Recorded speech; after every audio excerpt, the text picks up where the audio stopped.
আমার স্বামীর গোপন ড্রয়ার খুলে আমি অবাক হয়ে গেলাম। ঘৃণা ধরে গেছে এই মানুষটার উপরে। শ্বশুর শাশুড়ি নাকি কিছুই জানে না, আসলে সব জানে, আমাকে বলে না। হ্যালো এভরিওয়ান, আসসালামু আলাইকুম। কেমন আছেন সবাই? আশা করি সবাই অনেক ভালো আছেন। আপনাদের দোয়ায় আমি ভালো এবং সুস্থ আছি।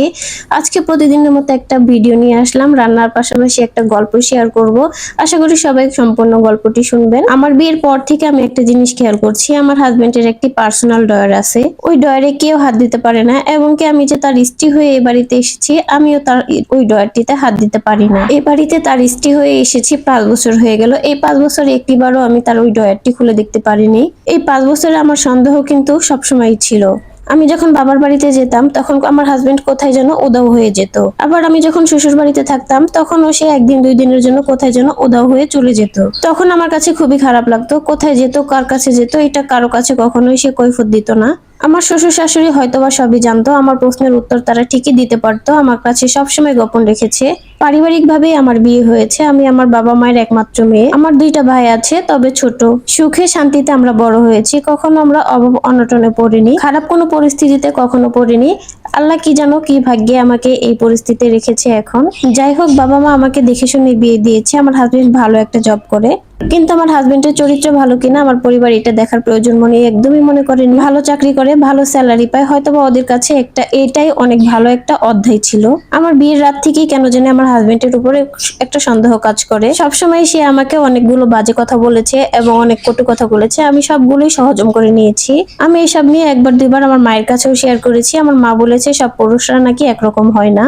কিছু কিছু পুরুষের নাকি চরিত্রে একটু সমস্যা থাকে, আবার কিছু কিছু পুরুষের নাকি কথাবার্তা বলতেও একটু সমস্যা থাকে। আমি ভেবেছিলাম আমার হাজবেন্ডের হয়তো বা কথাবার্তাতে একটু সমস্যা আছে, কারণ আমার শ্বশুর অনেক বদমেজাজি, খারাপ ভাষায় কথা বলে আমার শাশুড়ির সাথে, কিন্তু ওনারা কখনোই আমার সাথে অসৎ আচরণ করেনি। যাই হোক, সবকিছু মিলিয়ে আমি মানিয়ে নিতে শুরু করলাম। বছর ঘুরতে না ঘুরতে আমি প্রেগনেন্ট হয়ে গেলাম। কনসেপ্ট করেছে, এই খবর শুনে আমার খুশি আর সুখ দেখে কে? আমার শ্বশুর বাড়ির সবাই এবং আমার হাজবেন্ডও অনেক খুশি হয়েছে, কিন্তু আমার হাজবেন্ড প্রকাশ করতে পারেনি। যাই হোক, হাজবেন্ডকে যেটা সন্দেহ করতাম, সবসময় আমার কাছ থেকে কিছু একটা আড়াল করে। ওর মোবাইলে কখনো আমাকে হাত দিতে দিত না। এটা আমার কাছে কখনোই বড় একটা বিষয় ছিল না। আমি কখনো ওর ফোনে বা কোনো কিছুতে হাত দিতে চাইও নাই, কারণ আমাকে নিয়ে সে কখনো হস্তক্ষেপ করেনি, আর আমাকেও ওকে নিয়ে হস্তক্ষেপ করার কোনো কারণই নেই। কিন্তু সন্দেহটা আমার তখনই বাড়লো যখন মাঝে মাঝে আমি আমার বাড়িতে সবার সাথে কথা বলার জন্য মোবাইলটা চাইতাম। সে আমাকে কখনোই মোবাইলটা দিত না। আমার মায়ের সাথে কথা বলার জন্য কখনো দিত না, এমনকি ওর মাকে ওর মোবাইলটা কখনো ধরতে দিত না। যাই হোক, ওর 2টা বোন ছিল, একটা ভাই ছিল।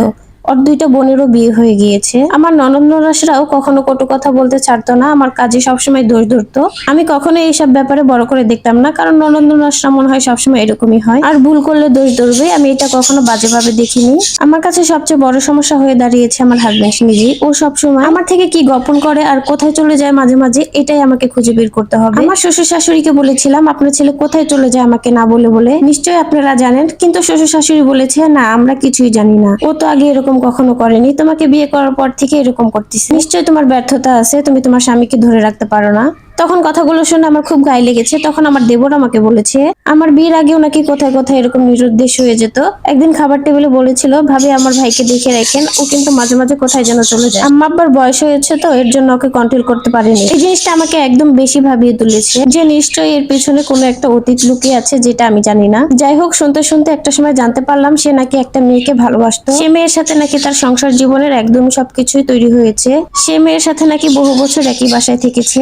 ঢাকা শহরে নাকি দুজন একই বাসায় বাসা ভাড়া করে থেকেছে। এই ব্যাপারটা যখন আমি জানতে পারি, তখন আমার হাজবেন্ডকে আমি জিজ্ঞেস করেছিলাম, আর প্রশ্ন করার পর আমার হাজবেন্ড বলেছিল, অনেক রাগ দেখিয়েছিল আর বলেছিল এসব কথা তোমাকে কে বলে। আমিও বলেছি সব প্রমাণ আমার কাছে আছে, আর আমি এটা নিয়ে বেশি বাড়াবাড়ি করিনি, আর আমার হাজবেন্ডও আমার কাছে আর কিছুই স্বীকার করেনি। আমি তাকে জিজ্ঞেস করেছিলাম সে মেয়েটি কেন তোমাকে ছেড়ে চলে গিয়েছিল। সে শুধু আমাকে এতটুকুই বলেছিল, যার যাওয়া সে তো চলেই যাবে, সেটাই তো স্বাভাবিক। কিন্তু আমি এটাও শুনেছিলাম একজন ননদের কাছে, আমার নিজের ননদ না, তাও আমার অন্য একটা ননদের কাছে, মানে চাচা শ্বশুরের মেয়ের কাছে শুনেছিলাম আমার হাজবেন্ডের চরিত্রে সমস্যা পেয়েছে ওই মেয়ের সাথেও আমার হাজবেন্ড একই বাসায় বহু বছর থেকেছে, তার উপর অন্যান্য মেয়েদেরও নাকি বাসায় এনে রেখেছে। তখন এই কথাটা শুনে মনে হলো আমি আকাশ থেকে পড়লাম। সে তখন আরো বলল আমার হাজবেন্ডের কাছে নাকি অন্যান্য মেয়েদের খোলা পোশাকের ছবিও আছে।